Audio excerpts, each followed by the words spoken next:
ओम नमः शिवाय, ओम नमः शिवाय, क्या ओम हो नमः रहा है? शिवाय,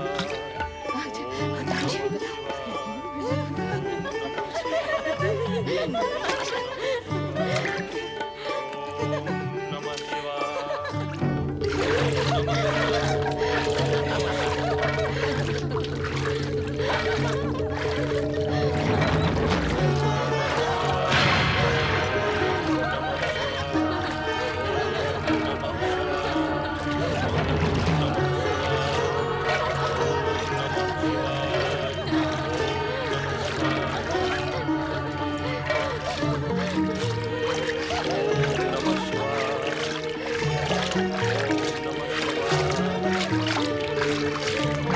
अरे धृष्ट स्त्री, तूने हम पर बार बार जल उछालकर हमारा अपमान किया है, उपहास किया है हमारा, हमने सहन किया, फिर भी तेरी बुद्धि ने तेरा साथ नहीं दिया, हमारी तपस्या को भंग किया है। जा, हम तुझे श्राप देते हैं कि जल में पड़ी रहने वाली भैंस की तरह भैंस रूपणी होकर दुर्गति को प्राप्त हो।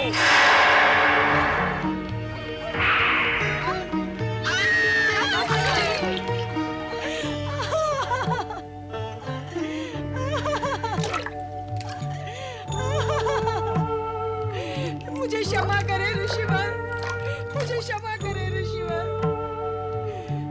मैं आपको हानि पहुंचाना नहीं चाहती थी, मैं तो केवल विनोद कर रही थी। विनोद? हमसे विनोद?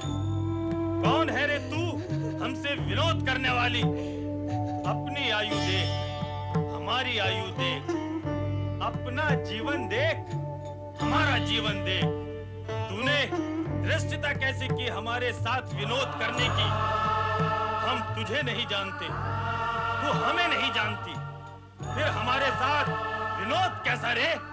भूल हो गई ऋषिवर, क्षमा करे, क्षमा करे। भूल के लिए क्षमा का नहीं, दंड का विधान होता है मूर्खा। और मैंने तुझे दंड दिया, तूने मेरी तपस्या भंग की है, इसलिए तू क्षमा के योग्य नहीं है। दया करे ऋषिवर, दया करे। अब दया की याचना कर रही है, तब विचार नहीं आया जब अल्लड़ता से हम पर पानी उछाल रही थी? तब परिणाम का भय नहीं था तुझे?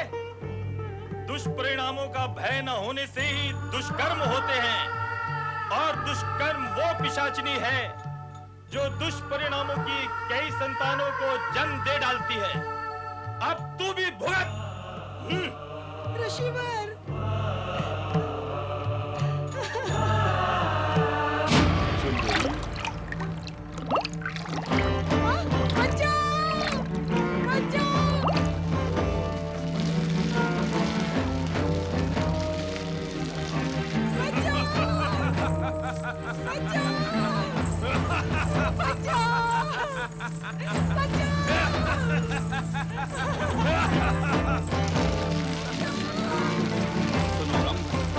शीघ्र ही तुम्हारा एक वीर जन्म जो तुम्हारे पुत्र की माता बनेगी।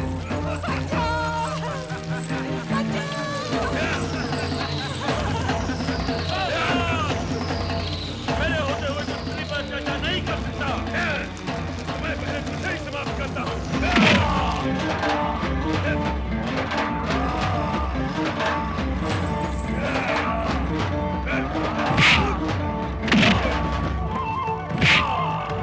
Yeah!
अग्निदेव ने सत्य ही कहा था।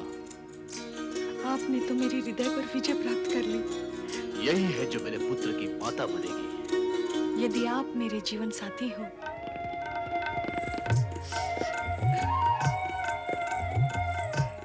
महाबली, इस वन्य प्रदेश में आपने मेरी उस दुष्ट से रक्षा की है। आपका ये उपकार मैं जीवन भर याद रखूंगी। सत्य तो ये है कि ये मेरी तपस्या तुम्हें मेरे पास ले आई है, किंतु तुम्हारे सिर पे ये सिंह कैसे? ऋषि के शाप के कारण मेरी ये दशा हुई। मैं यहाँ के राजा पृथ्वीसेन की पुत्री राजकुमारी श्यामला हूँ। तो श्यामला, क्या तुम मेरे पुत्रों की माता बनोगी? महाबली होते हुए भी आप तपस्वी हैं। क्या आप अपनी तपस्या के बल और प्रभाव से मेरा पूरा रूप फिर से लौटा सकते हैं?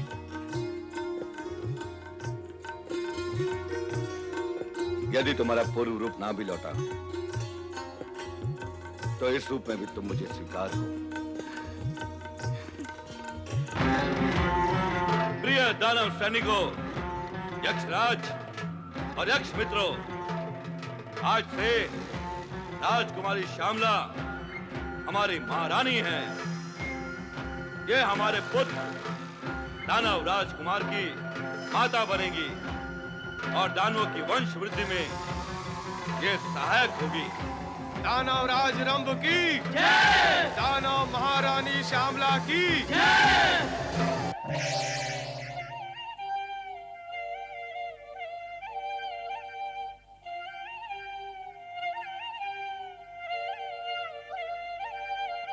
परमपिता, अपने इस दुखी और पीड़ित मानस पुत्र पर कृपा दृष्टि करें। परमपिता, आपके इस मानस पुत्र को कब तक ये अपमान के घूंट पीने पड़ेंगे? परमपिता जागे, परमपिता आप जागे, मुझे इस विषम स्थिति से उबारें। तुम जैसा प्राणी भी यदि दुखी होता है तो ये दुख का कारण है नारद, किंतु तुम व्यर्थ ही दुखी और भावुक हो रहे हो। कारण है परमपिता, कारण है। भला व्यर्थ में कौन दुखी होता है? क्या कारण है? परमपिता, इस जगत में दुखी होने के लिए जो सबसे बड़ा कारण है, उसी कारण के कारण से मैं दुखी हूँ। तो कहो, क्या कारण है वो? परमपिता, जब माता अपने ही पुत्र को उपेक्षा से देखने लगे, उसे देखकर भी न देखें और मौन धारण कर लें, तो भला ये क्या कम कारण हो सकता है दुखी होने के लिए मुझ जैसे सरल, सुशील और सौम्य बालक के लिए? नारद अब तक अपने आप को बालक ही समझ रहा है देवी। यदि तुम किसी कारणवश नारद से रुष्ट हो तो स्पष्ट बता दो। तुम तो जानती ही हो कि बालक का मन निश्चल होता है। हमारे बालक का मन भी निश्चल ही होगा। होगा नहीं परमपिता, है। मान लेते हैं, है। अब तुम भी मान लो कि मैं तुमसे रुष्ट नहीं हूँ और ना ही तुम्हारी उपेक्षा करना मेरा ध्येय है। इतना अवश्य चाहती हूँ कि तुम अनुशासन भंग ना करो। अनुशासन? मैं क्या अनुशासन भंग करता हूँ माता? यही तो विडंबना है कि अनुशासन भंग करने वाले को ये ज्ञान नहीं होता कि वो अनुशासन भंग कर रहा है। तुम जब भी चाहते हो, जहाँ भी चाहते हो, प्रकट हो जाते हो। कहीं भी प्रकट हो जाने से पहले क्या इस विषय पर विचार करना आवश्यक नहीं है कि तुम्हारा वहाँ प्रकट होना उचित भी है अथवा नहीं? तो क्या इसी कारणवश माता पार्वती, माता लक्ष्मी और आप मुझसे रुष्ट थी? नहीं, हम तीनों में से कोई भी तुमसे रुष्ट नहीं है। हमने तो केवल तुम्हें सावधान किया है। अब तो दुखी बालक के दुख का कारण समाप्त हो गया होगा नारद। नारायण नारायण। परमपिता, जब मुझसे कोई रुष्ट है ही नहीं, फिर कारण तो क्या, विषय ही समाप्त हो गया। मूल विषय तो यह है कि हम तुम्हारा विषय समझ गए नारद। तुम हमसे दानवराज रंभ के विषय में पूछना चाहते हो, तो सुनो नारद। कर्म के समाप्त होने के पश्चात रंभ पंचाग्नि तप के बल से एक असाधारण पुत्र का पिता बनेगा। फिर अचानक सारी परिस्थितियां बदल जाएंगी। इस समय इतनी सोचना ही पर्याप्त है। तुम्हारा कल्याण हो। रथ पर सवार होकर वन विहार को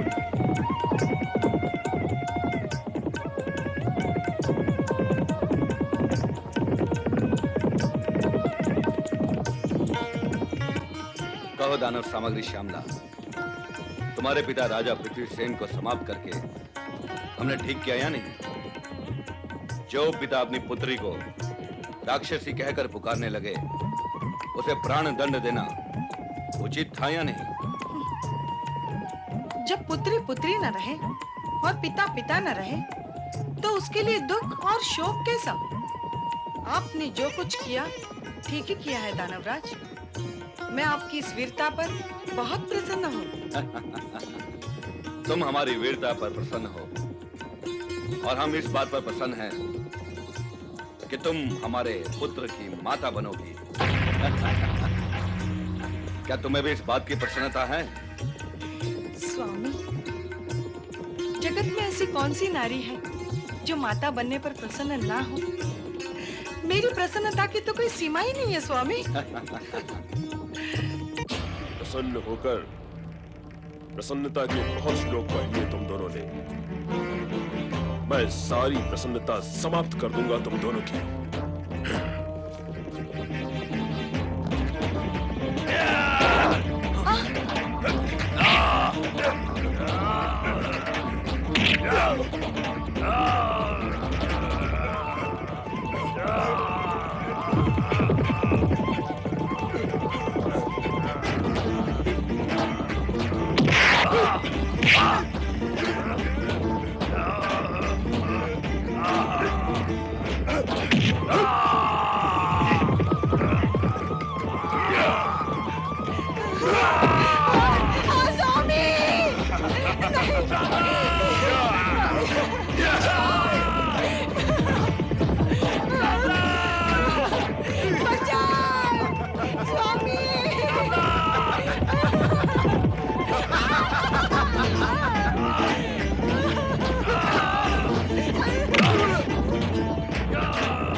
अपनी इस दुष्टता का परिणाम जानता है? छोड़ दे दानव महारानी को। मेरे मार्ग में आने वाले का परिणाम क्या होता है, ये रंभ की दशा देखकर जान लो और मुझे मार दो। दुष्टता करने वाला हमें परिणाम का भय दिखा रहा है। अरे निर्बुद्धि, परिणाम के भय से दुष्टों को भयभीत होना चाहिए। छोड़ दे दानव महारानी को। अपना हित चाहता है तो मेरा मार्ग छोड़ दे।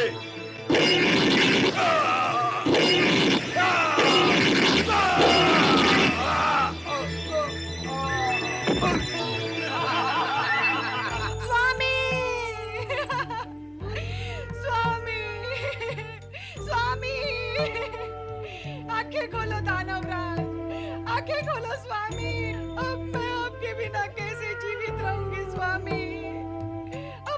हमारा क्या होगा?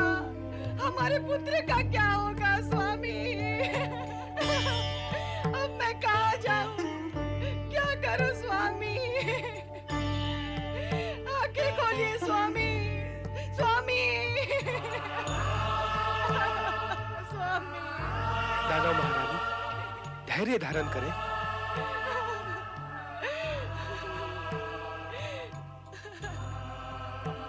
कैसे धैर्य धारण करूं? मेरा तो सर्वस्व समाप्त हो गया।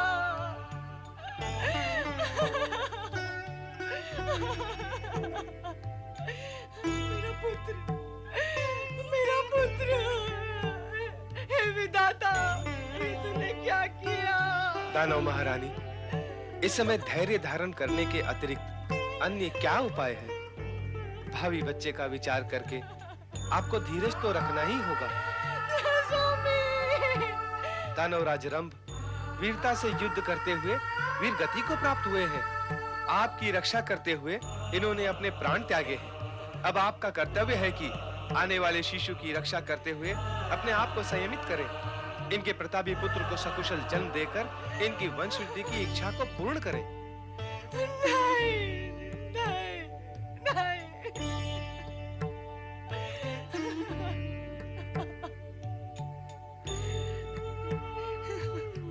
स्वामी, न जाओ स्वामी, मुझे इस जगत में अकेला छोड़कर न जाओ स्वामी। दानव महारानी, बार बार समझाने पर भी आप स्थिति को समझ क्यों नहीं रही हैं? जीवन मरण विधाता के वश में है। जो हुआ उसकी इच्छा से हुआ है, यही मानकर अब आप अपने भावी पुत्र के विषय में विचार करें। ये न भूलें, आप दानवराज के होने वाले पुत्र की माता हैं। दानवराज की आत्मा की शांति के लिए आपको उनकी अंतिम इच्छा का सम्मान करना ही होगा। अब आप यहाँ से हटें और हमें अंतिम संस्कार का कार्य पूर्ण करने दें।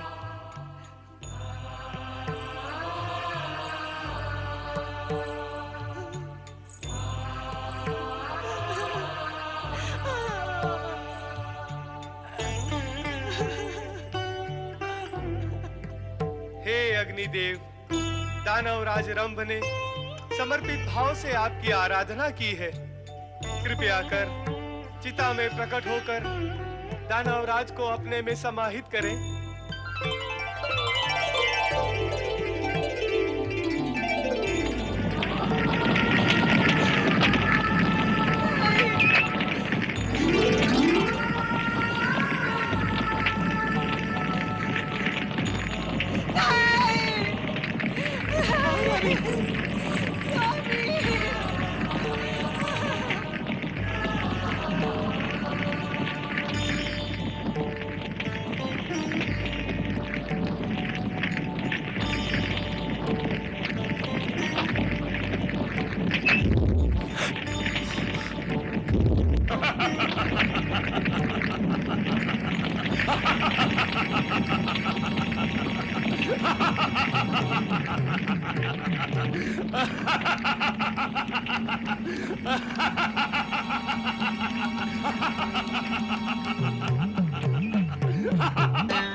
मैं दानवराज धनु का पौत्र और दानवराज रंभ का पुत्र महिषासुर हूँ।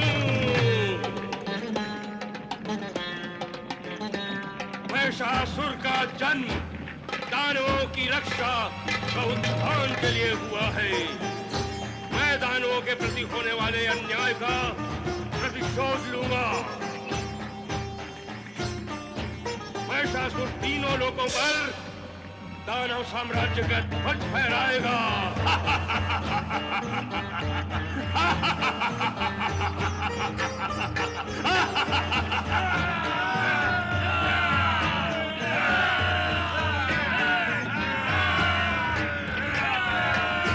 महाबली महिषासुर की जय, ब्रह्मपुत्र महिषासुर की जय, दानवराज महिषासुर की जय, महाबली महिषासुर की जय, ब्रह्मपुत्र महिषासुर की जय, दानवराज महिषासुर की। उस दिन यदि अग्नि बीच में ना आए होते उन्होंने देवगण का हित विचारा होता तो मैं रंभ को भी समाप्त करने में सफल हो गया होता।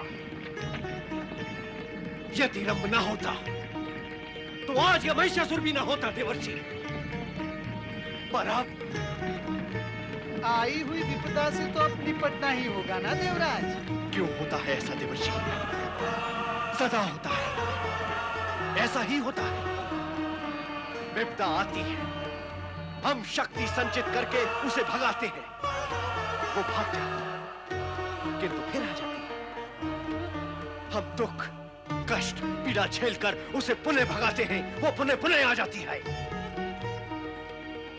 फिर आ गई है देवर्षि, फिर आ गई है। विपदा और संपदा ये तो ऋतुओं की बहनें हैं। उन्हीं की भांति आती है, जाती है, फिर आती है, फिर जाती है। जिस प्रकार ऋतुओं के आने और जाने पर हमारा नियंत्रण नहीं है, उसी प्रकार देवराज, उसी प्रकार विपदा और संपदा हमारे वश और सामर्थ्य से परे है। उनका आना जाना तो लगा ही रहेगा देवराज। इसमें हताश होने की क्या आवश्यकता है देवराज? जिस प्रकार हम ऋतुओं के आदि हो गए हैं, उसी प्रकार विपदा का आदि हो जाना ये हमारे हित में ही होगा। नारायण नारायण।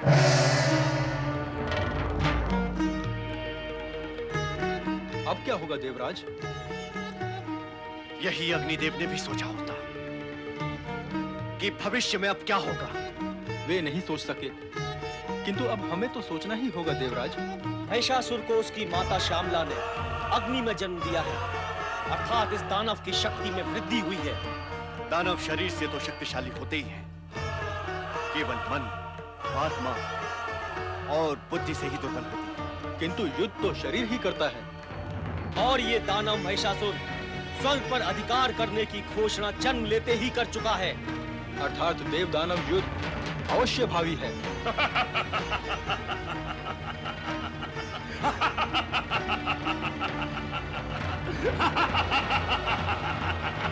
महाबली महिषासुर की, महाबली महिषासुर की, महाबली महिषासुर की, महाबली महिषासुर की। महाबली महिषासुर, ये वो सिंहासन है जिस पर आपके पिता और उनके भाई आसीन हुआ करते थे। आपके पिता दानवराज रंभ ब्रह्मा जी की आराधना अधूरी छोड़कर चले गए। अब ये कार्य आपको पूर्ण करना होगा।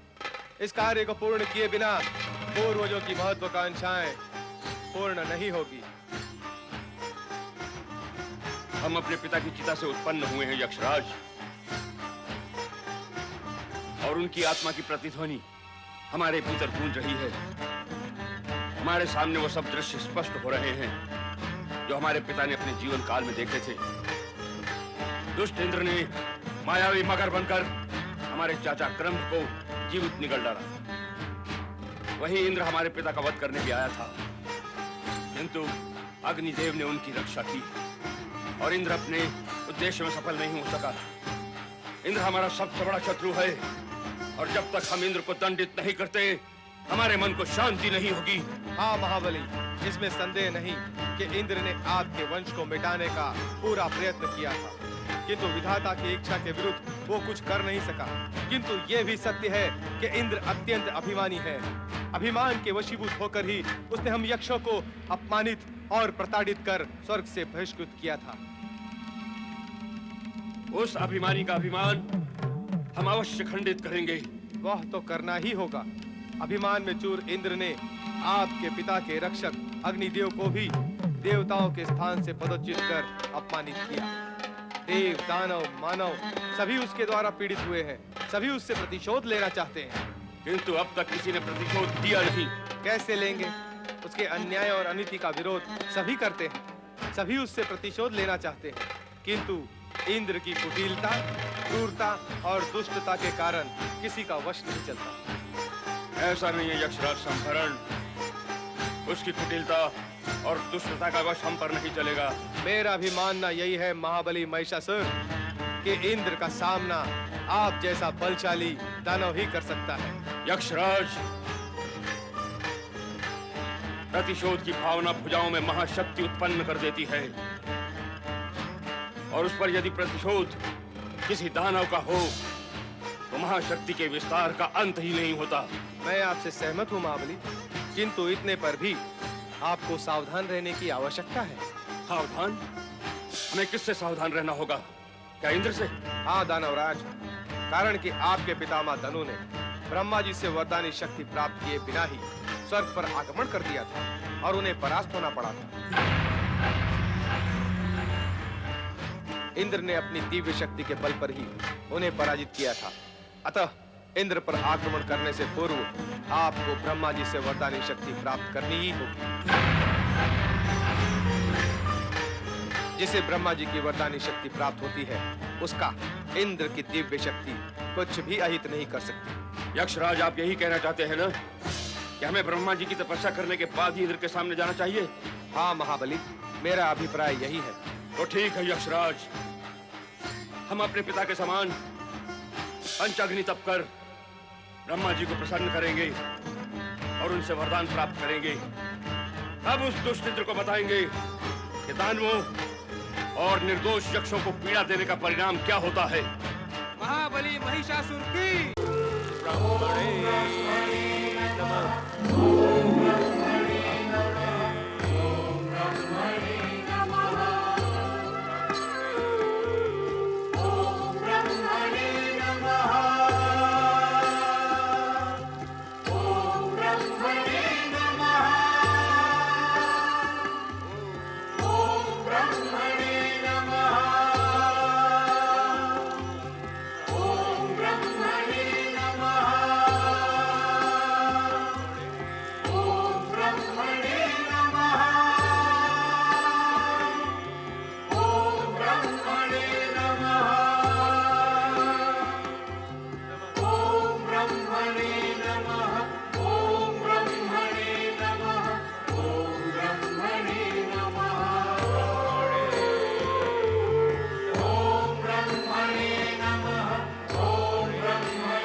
देवर्षि आप आए, आपने देखा और जाने लगे, कुछ कहा नहीं। देवराज इंद्र, मैं क्या कहूँ?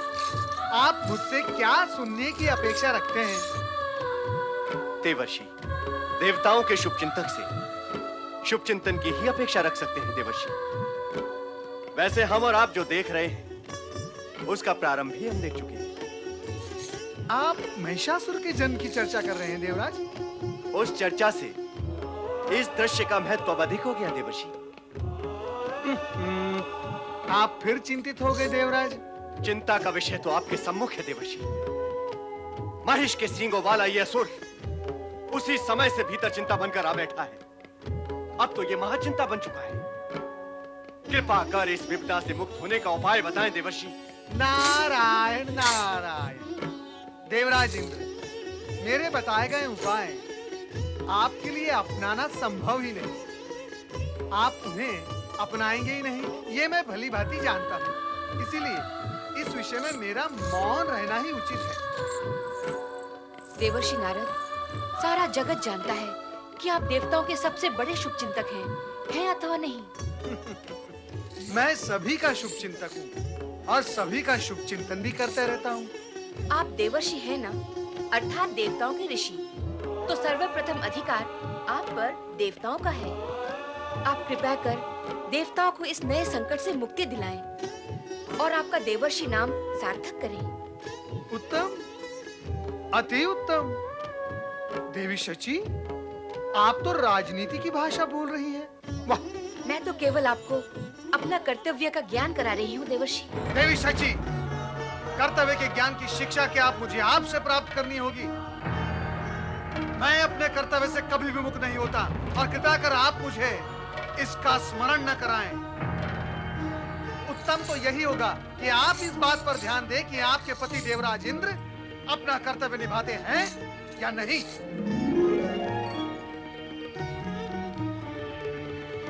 स्वामी, दुखी ना हो देवी शची, दुखी ना हो। नारद को अपने देवर्षि होने पर अभिमान हो गया है। इसीलिए वे हमसे सीधे मुंह बात नहीं कर रहे। पर वे आपके कर्तव्य का भी स्मरण करा गए हैं। वो कर्तव्य कौन सा है स्वामी? ये मैं तो नहीं समझ सकी, आप ही समझाएं। ओह, तो अब तुम भी आ गई नारद लीला के चक्कर में। हम तो सदा ही अपना कर्तव्य पूर्ण करते आए हैं। एक क्षण का भी विलंब नहीं किया है हमने अपने कर्तव्य पूरा करने में।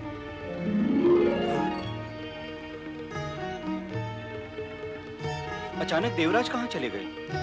मुझे कैसे ज्ञात होगा कहाँ चले गए? आप ही पता लगाइए। ओम ब्रह्मणे नमः। ओम ब्रह्मणे नमः। ओम ब्रह्मणे नमः। ओम ब्रह्मणे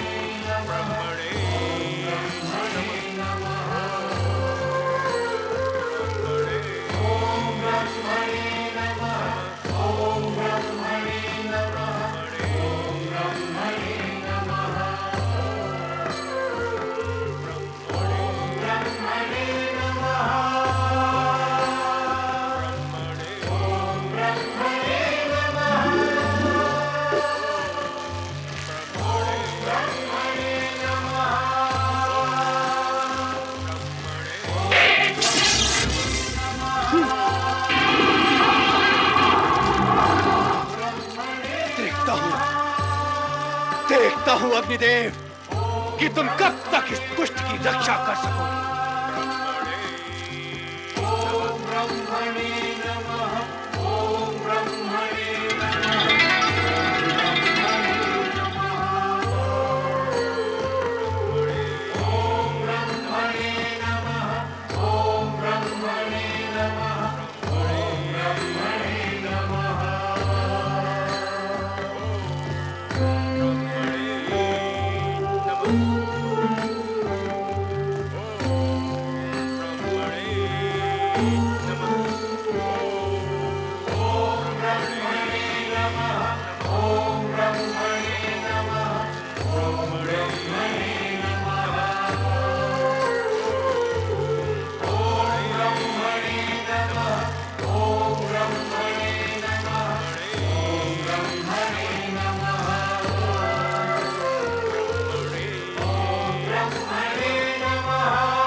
आप कहाँ अदृश्य हो गए थे देवराज? और नाग का रूप आपने क्यों धारण किया? क्या आप देख नहीं रहे हैं कि जब तब के प्रभाव से हमारा शत्रु अजय होता जा रहा है। हमारे सारे प्रहार व्यर्थ सिद्ध हो रहे हैं। यदि आप हमारी सहायता करना ही चाहते हैं तो तुरंत अपनी दिव्य शक्तियों का प्रयोग करें। आप दोनों क्या विचार कर रहे हैं? अपनी दिव्य शक्तियों का प्रयोग क्यों नहीं करते? शक्ति का प्रयोग करें और शीघ्र ही महिषासुर को समाप्त करें। आप दोनों बोलते क्यों नहीं? क्या विचार कर रहे हैं? देवराज, विचार केवल इतना ही है, जब आपकी शक्ति का महिषासुर पर प्रभाव नहीं हुआ तो ऐसे में क्या हमारी दिव्य शक्ति उसे विचलित कर सकेंगी? हाँ देवराज, जब आप उस पर विजय पाने में असमर्थ रहे तो क्या वो हमारे वश में आएगा? क्यों नहीं आएगा? क्या आपकी और हमारी शक्तियों में अंतर नहीं है? अब आप दोनों यहाँ खड़े खड़े प्रश्न उत्तर ही करते रहेंगे अथवा हमारी सहायता भी करेंगे?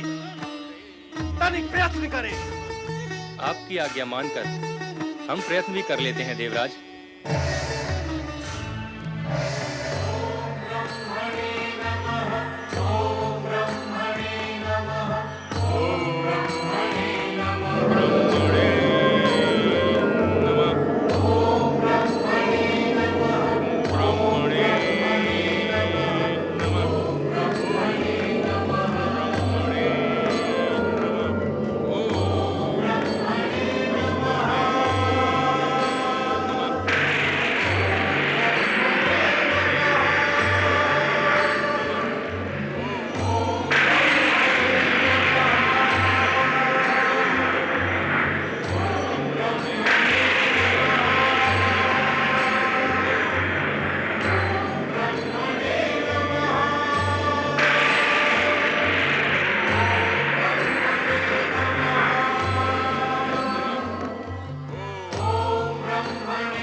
हर संभव प्रयत्न करके देख लिया किंतु आप असफल हुए। और मैं अब आपसे यह भी स्पष्ट कर दूं कि आपकी सारी चेष्टाएं व्यर्थ सिद्ध होंगी। आपके प्रत्येक प्रहार के पश्चात महिषासुर और भी अधिक बलवान होता चला जाएगा। तो फिर हम क्या करें देवर्षि? हाथ पे हाथ रख के बैठे रहे? अपने शत्रु को बलवान होने दें ताकि समय आने पर वो हमें नष्ट कर दे? आपसे सहायता के लिए कहा तो आप तो मुंह मोड़कर चले गए।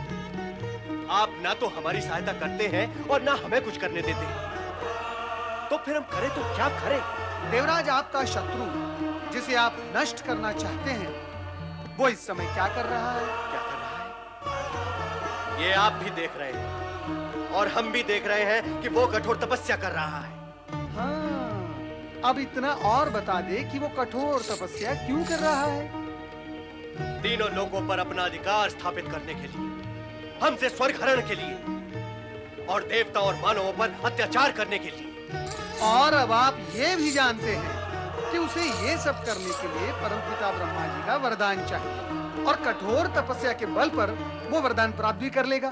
अवश्य कर लेगा देवर्षि, अवश्य कर लेगा, क्योंकि आज तक ऐसा हुआ ही नहीं है कि किसी दानव ने अपनी तपस्या पूर्ण की हो और उसे ब्रह्मदेव का वरदान प्राप्त ना हुआ। बस बस बस बस बस बस बस।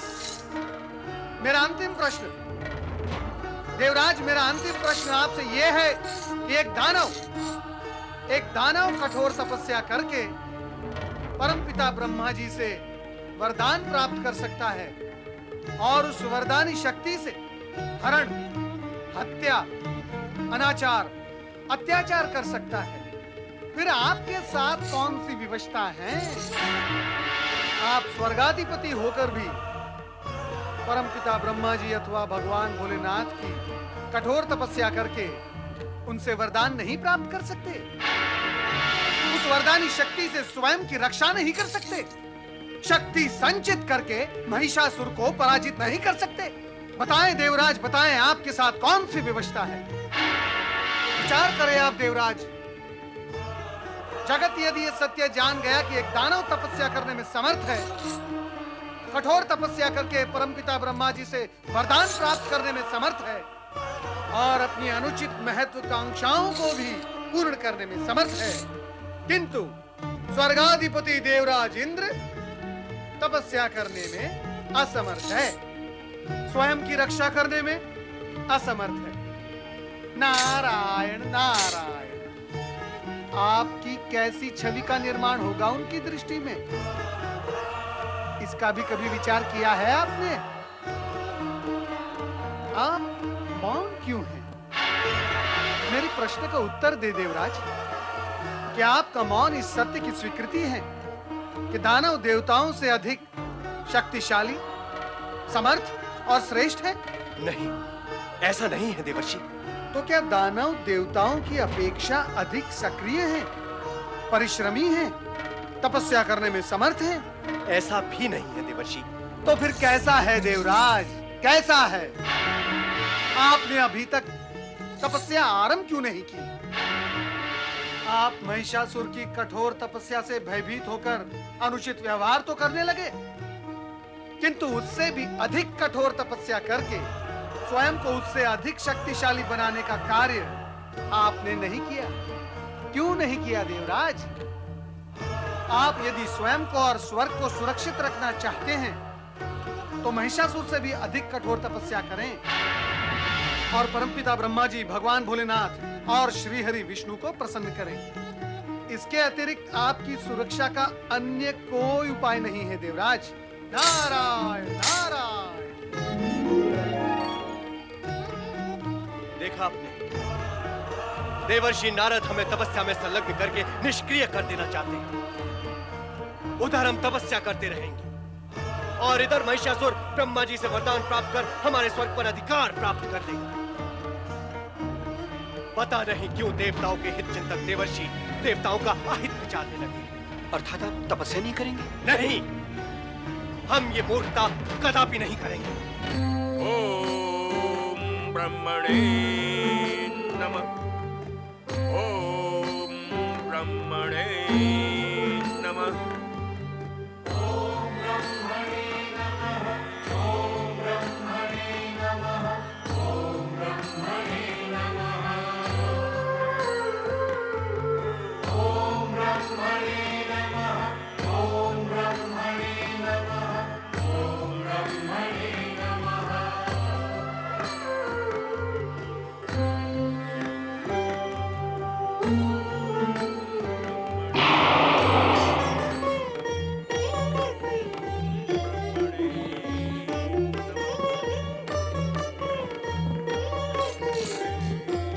ब्रह्मा जी को पुत्र नारद का प्रणाम।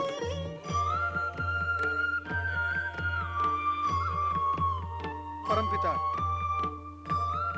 महिषासुर की तपस्या खंडित करने और महिषासुर पर प्रहार करने के देवराज इंद्र के सभी प्रयत्न व्यर्थ सिद्ध हुए हैं। महिषासुर की तपस्या भंग नहीं हुई। क्या आप सदा की भांति इस असुर को भी आप वरदान देकर बलशाली बनाएंगे और फिर अत्याचार, अनाचार, दुराचार, युद्ध, हरण, वे सभी कथाएं पुनः दोहराई जाएंगी? नारद, तुम भली भांति जानते हो कि तपस्या करने वाला मानव, दानव, देवता कोई भी हो, उसे इच्छित फल देना आराध्य का कर्तव्य है और परंपरा भी है। किंतु परमपिता, इसका अर्थ तो यही हुआ कि महिषासुर इच्छित वरदान पाएगा और वरदान प्राप्त करने के पश्चात मानवों और देवताओं पर अत्याचार भी अवश्य करेगा। कैसे बताएं नारद? जो भी होगा विधि के विधान के अनुसार ही होगा। नारायण नारायण।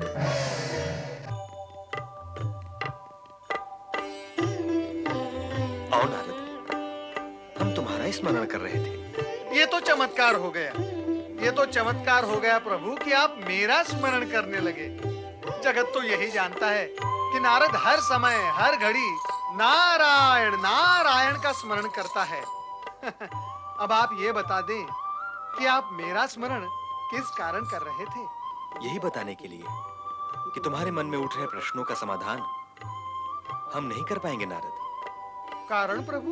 भगवान शिव की इच्छा और सृष्टि के विधान के अनुसार हम ये रहस्य प्रकट नहीं कर सकते नारद, जो तुम जानना चाहते हो। अरे प्रभु, नारद कहाँ रहस्य जानना चाहता है?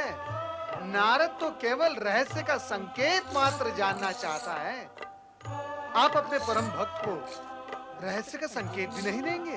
अवश्य देते, यदि हम ये नहीं जानते कि तुम इस जगत में रहस्य और संकेत के एकमात्र विशेषज्ञ, व्याख्याता और विवेचक हो नारद। तुम्हें संकेत मिल गया तो फिर शेष ही क्या रह गया? बीज को हाथ में लेते ही उसको वृक्ष बनाकर उसके फलों, फूलों और पत्तों की गणना करने का कार्य इस जगत में केवल तुम ही कर सकते हो नारद। नारायण नारायण। तो क्या भगवान आज नारद की प्रश्नोत्तर की झोली खाली रह जाएगी? मैं निराश लौट जाऊं? नहीं नारद, तुम्हें निराश होने की कोई आवश्यकता नहीं है। हो सकता है भगवान भोलेनाथ तुम्हारी झोली भर दें। जाओ नारद, तुम कैलाश जाओ। नारायण नारायण।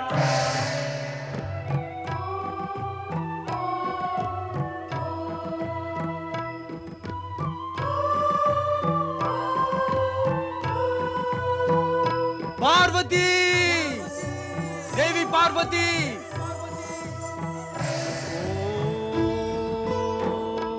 नमः शिवाय। तो नारद, ब्रह्मा जी और भगवान विष्णु तुम्हारे जिस प्रश्न का समाधान नहीं कर सके, वो तुम हमसे पूछने आए हो। सत्य तो यही है। सत्य ये भी है नारद कि यदि प्रश्न का उत्तर देना ही होता तो वे भी दे सकते थे। जब वे ही नहीं दे सके तो हम भी कैसे दे सकते हैं? अब प्रतीक्षा करने के अतिरिक्त अन्य कोई उपाय नहीं।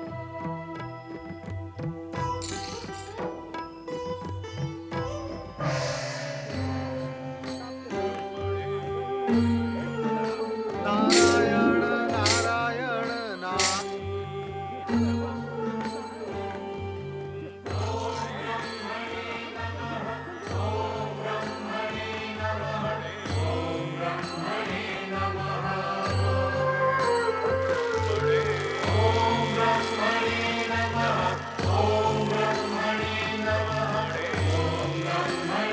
महिषासुर, महिषासुर।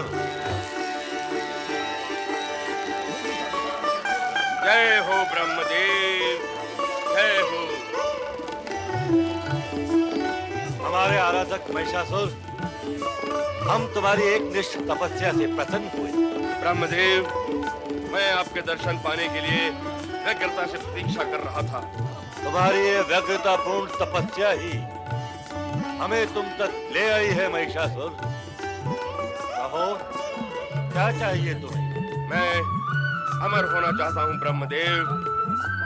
अपने पितामह और पिता की भांति मैं मरना नहीं चाहता। यदि मेरी तपस्या की शक्ति को आप स्वीकार करते हैं तो मुझे अमरता का वरदान दीजिए। महिषासुर, तुमसे पहले सभी दानव तपस्वियों ने हमसे अमरता का ही वरदान मांगा था, किंतु आज तक हमने ऐसा वरदान किसी को नहीं दिया और भविष्य में किसी को देंगे भी नहीं। तुम्हें भी ऐसा वरदान प्राप्त नहीं होगा। ऐसा क्यों ब्रह्मदेव? इसलिए कि किसी को अमर बनाना हमारी शक्ति से परे है। जो जन्म लेता है उसका मरण निश्चित है। विधि का यही विधान है। मैंने किसी माता के उदर से जन्म नहीं लिया है ब्रह्मदेव। मैं अपनी माता और पिता की चिता से प्रकट हुआ हूँ। चिता में भी तुम माता के कारण ही प्रकट हुए थे। प्रकट होना और जन्म लेना पर्याय शब्द हैं। जिस क्षण तुम प्रकट हुए थे उसी क्षण तुम्हारे मरण का समय निश्चित हो गया। तुम जैसे वीर दानव को मृत्यु से भयभीत होने की कोई आवश्यकता नहीं है महिषासुर। तुम दानवों में अति असाधारण दानव हो और सदा असाधारण जीवन ही जियोगे। अमरता के अतिरिक्त तुम जो वरदान मांगोगे तुम्हें मिलेगा। आप सत्य ही कह रहे हैं ब्रह्मदेव। मरण से भयभीत होना हम दानवों को शोभा नहीं देता। अब यदि आप दे सकते हैं तो मुझे मनमोहक व्यक्तित्व, अपार शक्ति, इच्छानुसार रूप धारण करने की क्षमता तथा इच्छा से सेना, अस्त्र शस्त्र प्रकट करने का सामर्थ्य प्रदान करें। इस जगत में देवता, दानव एवं मानव कोई भी मेरा संहार करने में समर्थ ना हो। तो फिर अपनी मृत्यु का कारण तुम स्वयं निश्चित कर लो महिषासुर। तुम जैसे वीर को वीर गति प्राप्त होनी चाहिए। असाधारण जीवन जीने वाले के लिए साधारण मृत्यु अशोभनीय है। तो फिर ब्रह्मदेव मुझे किसी स्त्री के हाथों से मरने का वरदान दें। स्त्री अबला होती है और जो अबला होगी वो मुझे मारने का साहस ही नहीं कर पाएगी। स्त्री अबला होती है अथवा सबला, यहाँ इस समय ये विषय नहीं है। हम तो तुम्हें तुम्हारा उचित वरदान देंगे ही। हम तुम्हें वरदान देते हैं कि तुम्हारा मरण किसी देव, दानव या मानव के द्वारा न होकर एक स्त्री के हाथों होगा। तथा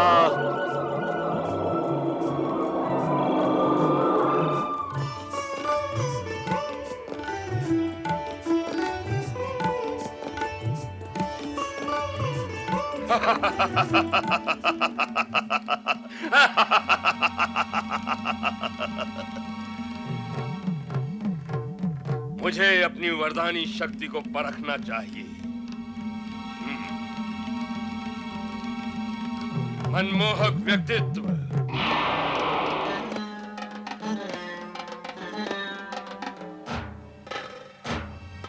मुकुट, अस्त्र शस्त्र,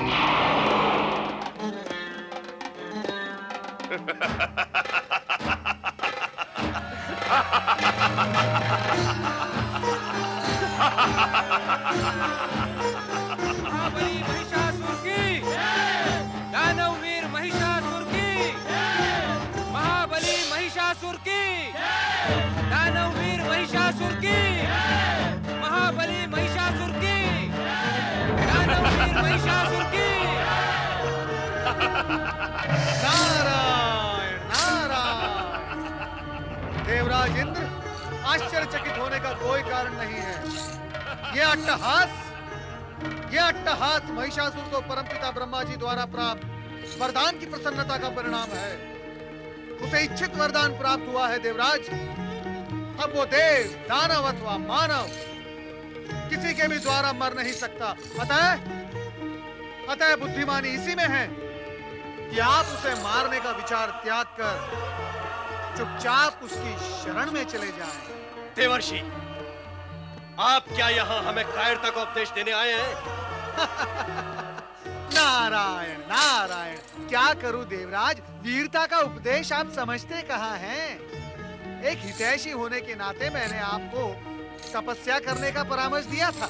देवर्षि, यदि आप हमारे हितैषी होते तो अपने पिता ब्रह्मा जी को महिषासुर को वरदान देने से रोकते, किंतु आपने वैसा नहीं किया।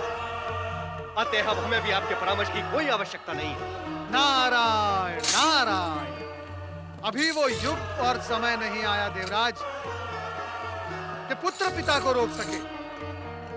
हमारी परंपरा में अब भी पिता को ही पुत्र को रोकने का अधिकार प्राप्त है, और अब तो अभिमान के कारण आपके भाव और भाषा दोनों ही कठोर हो चुके हैं। मैं तो अपना परामर्श अपने साथ ले ही जा रहा हूं देवराज, क्योंकि अब आपको इसकी आवश्यकता नहीं रही। किंतु इतना स्मरण रहे कि अभिमान ही सदा पतन का कारण बनता है, और ये सत्य शीघ्र ही आपके सामने प्रकट भी हो जाएगा। नारायण नारायण। देवगण, युद्ध की तैयारियां आरंभ की जाए। असुरराज महाबली महिषासुर की जय, महाशक्तिशाली दानववीर महिषासुर की जय, असुरराज महाबली महिषासुर की जय। दानव एवं यक्ष वीरों, हमने समस्त पृथ्वी लोक को अपने अधीन करने का निश्चय किया है। जो राजा हमारा आधिपत्य स्वीकार नहीं करेगा, उसे हम अपने बाहुबल से अधीन करेंगे अथवा समाप्त कर देंगे। जो ऋषि मुनि अपना यज्ञ भाग आज तक देवताओं को देते आए हैं, अब हमें देंगे। जो ऐसा नहीं करेगा, उसे मृत्यु दंड दिया जाएगा। पृथ्वी लोक के साथ साथ पाताल लोक भी हम दानवों के अधीन होगा। उसके बाद स्वर्ग लोक को हम अपने साम्राज्य का अंग बनाएंगे। इसलिए विजय अभियान तुरंत आरंभ हो। असुरराज महाबली महिषासुर की जय।